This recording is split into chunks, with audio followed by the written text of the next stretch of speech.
Kalau lihat laporan keuangan, yang kebayang pasti angka-angka yang bikin pusing kan? Tapi, gimana kalau saya bilang, di balik semua angka itu, sebenarnya ada cerita. Bahkan semacam misteri.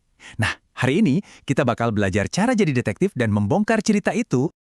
Iya sih, angka laba rugi itu pasti jadi berita utama. Tapi, cerita yang sesungguhnya, seringkali itu nyempil, tersembunyi di antara baris-baris teks yang lain.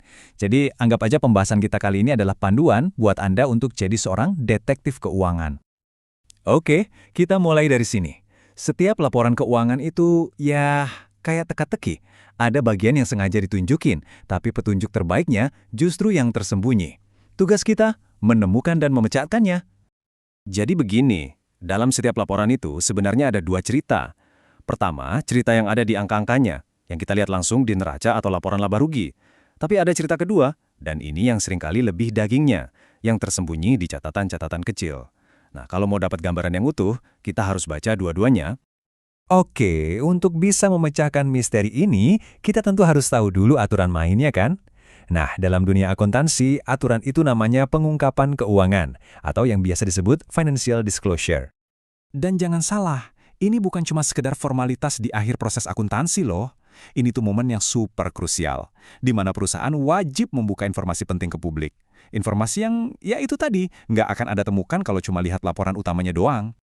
Kenapa sih pengungkapan ini ada? Alasannya fundamental banget. Coba bayangin deh. Di satu sisi, ada perusahaan yang tahu seluk-beluknya sendiri, luar dalam.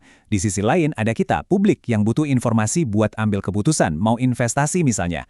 Nah, pengungkapan inilah yang jadi jembatannya. Ini yang menyelesaikan masalah yang kerennya disebut asimetri informasi. Nah, biar gampang ngertinya, kita bisa bedah inti pengungkapan ini jadi 4 pertanyaan kunci. Anggap aja ini kerangka kerja investigasi kita. Pertanyaan pertama, dan ini yang paling dasar. Sebenarnya laporan tebal, penuh angka dan istilah aneh ini dibikin buat siapa sih? Awalnya, ya, target utamanya tuh para investor dan kreditor. Jelas kan? Mereka yang naruh duit di sana, jadi mereka butuh detail. Tapi, seiring berjalannya waktu, cakupannya jadi lebih luas. Sekarang, ada kesadaran kalau laporan ini juga harus bisa menjawab kepentingan publik secara umum. Oke, lanjut. Kalau bikinnya seribet itu, kenapa perusahaan wajib melakukannya? Apa sih tujuan utamanya? Ternyata tujuannya itu ada 3 lapis. Pertama buat melindungi atau protektif. Maksudnya, melindungi investor awam dari manajemen yang mungkin nakal atau nggak transparan. Kedua, tujuannya informatif. Ini buat ngasih data ke para analis biar mereka bisa melakukan analisis yang mendalam. Nah, yang ketiga ini gabungan keduanya untuk kebutuhan-kebutuhan yang lebih spesifik. Nah, ini nih pertanyaan yang jadi perdebatan abadi di dunia akuntansi. Seberapa banyak sih informasi yang bisa dibilang cukup? Ada batasannya nggak? Seberapa detail perusahaan harus buka-bukaan? Biasanya, para ahli membaginya jadi 3 level. Level pertama itu memadai. Ini standar paling minim, yang penting nggak menyesatkan. Naik 1 tingkat, ada wajar. Artinya, informasi yang diberikan itu adil buat semua pihak, aksesnya setara. Nah, level paling tinggi itu penuh. Ini ibaratnya perusahaan buka semua kartu yang relevan. Pertanyaan terakhir, kita geser sedikit fokusnya. Bukan lagi soal apa yang diungkap, tapi bagaimana cara menyajikannya.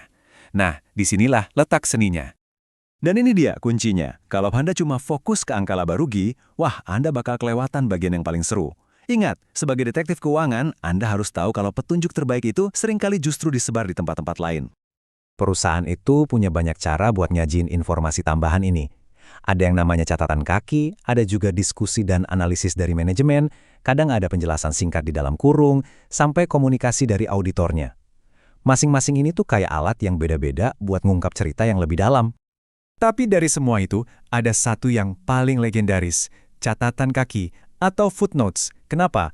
Soalnya disinilah ruang curhat perusahaan, tempat mereka bisa jelasin hal-hal yang nggak berbentuk angka atau ngasih detail penting yang kalau ditaruh di depan bakal bikin pusing. Jadi, aturan emasnya selalu baca catatan kakinya.